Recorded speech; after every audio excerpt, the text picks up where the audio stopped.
From Honda to Honda. Ooh, we got double Honda date today. We got this oldie but a goodie over here, this CRV. Let's see if she's locked up. Oh, no, she's unlocked. Apparently they're fans of the Raiders.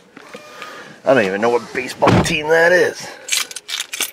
But apparently this thing won't go over 35 mphs. And they said they got lots of lights on the dash. Apparently this brake light and the VSA light, which are both on in a triangle light there.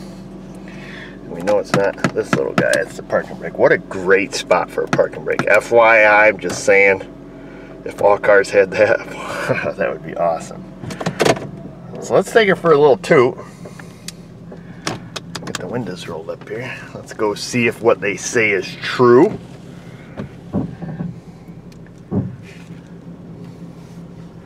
"35 mphs. I don't know how they got it. It must have been a long drive.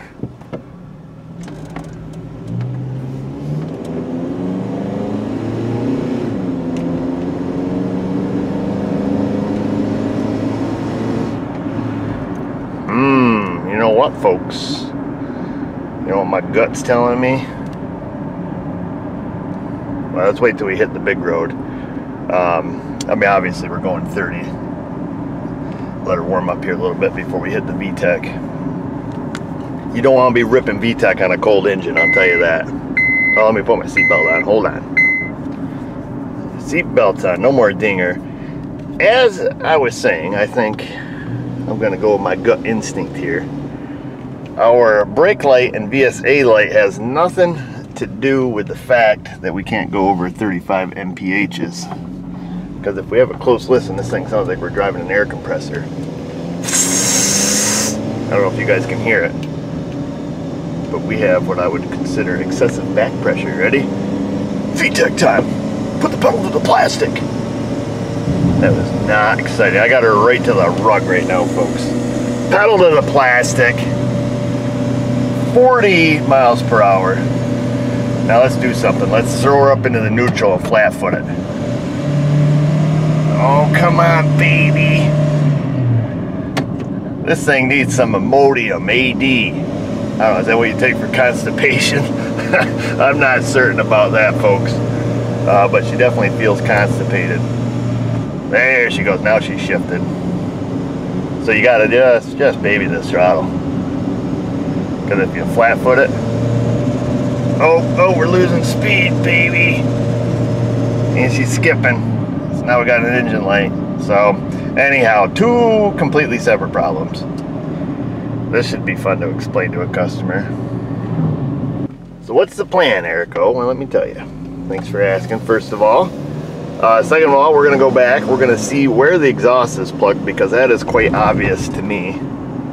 And then we will also have to see why the brake light and the VSA light is on. I would be surprised if they're related. Perhaps the VSA light is on and the brake light's on because the engine light had come on, perhaps. So that's plausible. But if it's on for other reasons, for example, like, let's say it's on for a speed sensor, then, we'll just diagnose both things. I'll give the customer the whole enchilada, even if they don't like enchiladas, and let them decide what to do. So I've got the Alltel over here doing Alltel things. Hondas take a long time to scan, so I'm going to let that do that. I've got the car up in the air, so let's have a little gander.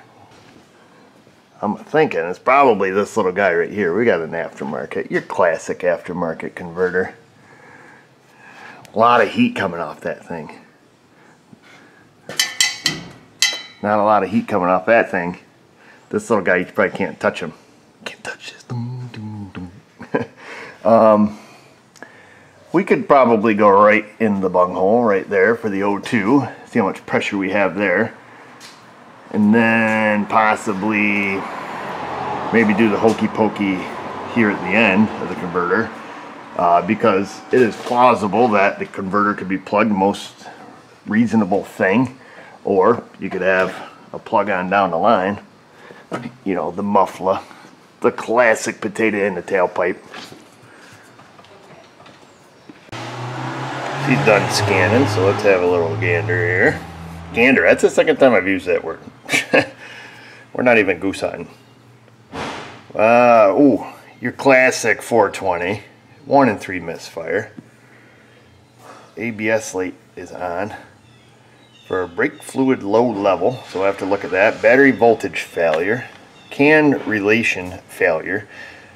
We'd have to look at that one, that 86-1. That is probably likely due to engine light being on, would be my assumption. I'll double check into all that. We're not going to get too excited about it, at least right now. But let's find out what the dealio is. A 420 or a 430, your catalyst efficiency, does not mean that your catalytic converter is plugged.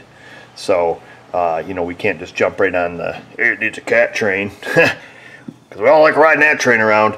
However, it is the most likely object to be plugged on the vehicle. We'll see if we can't get that baby loose. Oh, mother of pearl. You know when you crack an oxygen sensor loose and you know it's going to take every single thread with it when it comes out? You know that feeling? That's the feeling I just got by cracking that one loose. Oops, come on, baby. Why you gotta be like that?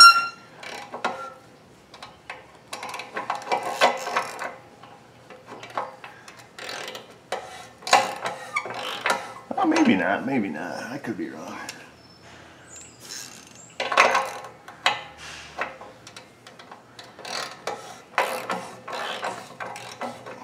Look at the comment section going crazy because the wires are getting twisted. Don't worry, folks. Nothing got hurt. So now we can get in there. The other thing we could do, the least invasive portion of it, is unhook the O2 sensor here, assuming we have high pressure here, and which we should have, and it's plugged up in the front half of the converter. That may give us an indication. High pressure here, no pressure here. Got to be a problem here. Jeez Louise. It took me an hour to find this little sucker. Not an hour. Let's be honest, it took about 10 minutes, but I didn't know where the little guy was. I was like, where you at, little guy?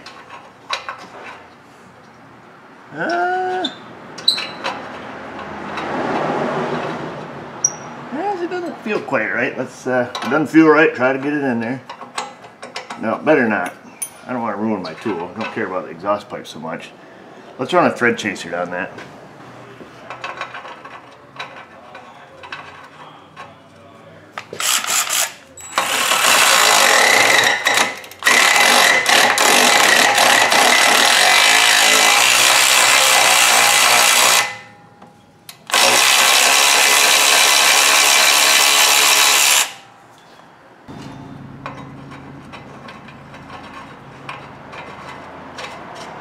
That's better. So all this is, this goes right in the bung. Obviously you can see it provides a little nipple on there. And then we can hook our little gauge on it. That way we have some kind of number. Not that the number means anything. At the point of restriction that we have. And I got my boy Josh up inside the car. We're going to try to stick a rubber hose on here. Then we're going to stick it on our pressure gauge. Ideally, we should have, you know, less than a pound. Go ahead and fire it up, Josh. Oh, baby. So you can see we're, I don't know, we had a couple pounds on idle. Give her the old rev up tune-up, Josh. Oh, baby. Whoa, hey, easy, easy. Do it again. Alright, that's good. You can shut her off. Right, we're just being silly at this point. Like I said, let's pop out this middle one and see what happens there. That one came out nice and easy, folks. Shouldn't need to run a thread chaser, but it's toasty. Just that quick little bit of, ooh, hot tamale. Come on, get it started. Oh, it's too much. Oh, whew. It's gotta be quick. Quick on that draw. Like a horse named McGraw. Let's see. We'll see what we got here. Now, if we have pressure here, that's just because, you know, it's plugged up in the back here. But if we don't, then we know we're plugged up in the front here. Okay, go ahead and fire it up there, Josh. baby. Rev her up a little. Please do it again. Do it again. That's good. Go ahead and shut her down. Oh man, blowing all kinds of junk out of there. Oh, you know what? The reason that we have a lower amount of pressure there is simply because we've got a big opening in the front hole, so it still doesn't really prove anything. What we need to do is spin the O2 sensors back in it and drill it back here to see if there's pressure at the back of the converter. So bear with me, folks.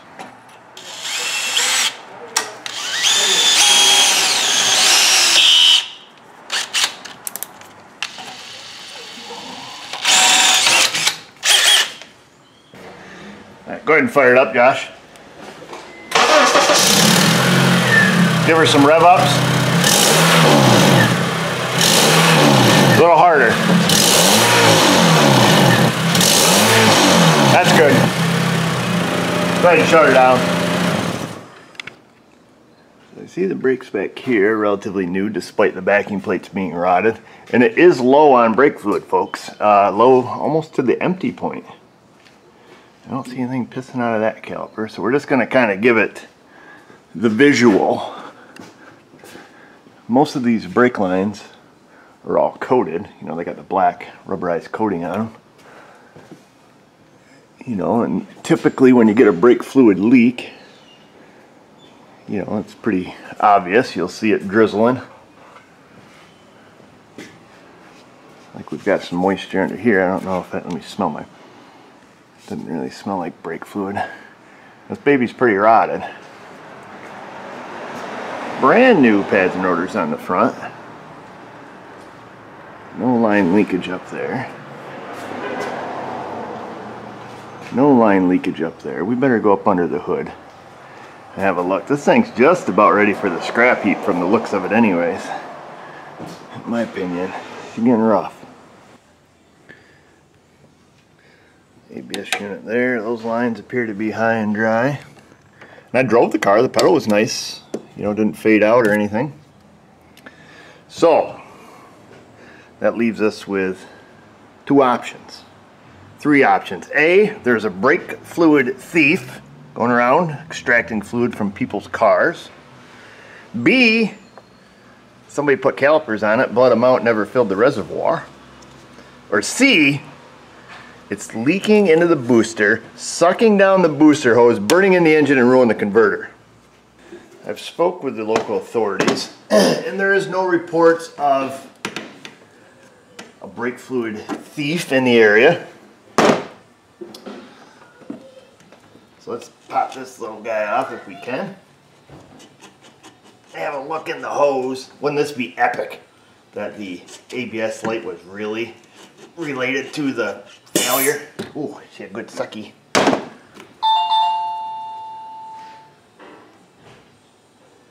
I don't see any stuff in the hose. Smelled it with my big nose. I don't smell anything. Let's stick a zip tie down in there. Take our zip tie, we'll give it a little bit of a loop. And we'll go in. Want her to face down. There we go. And she's drier than a popcorn fart, so that tells me that plan C, or not really a plan, I guess. Our hypothesis C is no good. It would have been great if we found it like that. So let's stick that back on. So we're going to go with B. We're going to go with the fact that I think somebody just did a four-wheelie brake job.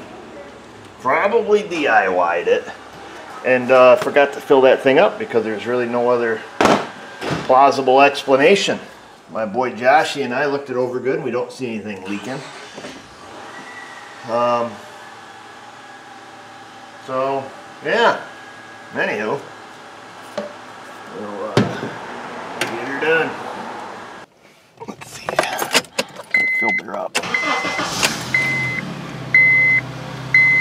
Fixed. Well, that's pretty much it, folks. all we have to do now is call the customer, quiz them a little bit, say, you know, did somebody just do the pads, the rotors, calipers, you know, bleed the brakes perhaps, and just neglect to fill up the reservoir, which is my guess. It doesn't take a lot of fluid to take on these Hondas to go from the minimum to the maximum mark, so just, you know, a little bit. We can see that turned off the light, so a little bit of questioning to them there. We probably will get that answer. In the People's Republic of New York, the PRNY I like to call it, we have to abide by CARB laws from the California Air Research Board when it comes to catalytic converters. Therefore, if this is a California emissions car, which it is, then we have to have a CARB certified converter. $25,000 fine, New York State says, if we get caught installing a federal emissions converter on a California car. So we have to abide by those laws because that's how it is. If you're DIYing it, do what you want. Run a bar through the thing. I don't care. However, here in the shop, that's what we have to do. We have to obey the law and gravity, because that's a law too. And then we're going to talk to the customer and say, hey, I see this is the third catalytic converter, at least, that's been put on this car. Did the first one get replaced because of an efficiency problem, like PO420? Did it get replaced because it was plugged, power loss problem?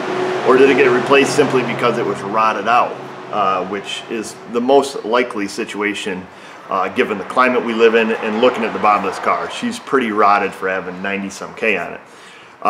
If it was plugged, I would have to start talking to them, like, you know, is this thing burning tons of oil? You know, you're going through a quart of oil every, 1,000 miles, or a couple quarts in between oil changes. You know, have you had problems with misfires? You know, the engine light been coming on and flashing, all those things that can ruin a converter. And I guess we'd have to cross that bridge when we get there. There's no sense checking engine efficiency currently, fuel trims and, is it running stoichiometric, because that thing's, tighter than tight. So every reading we get is redundant, or it's irrelevant rather, simply because that converter is plugged. Anyhow, enough talking. Comment sections, the questions, the comments, the Insta, the Facebook. Just remember, viewers, if I can do it, you can do it. Thanks for watching.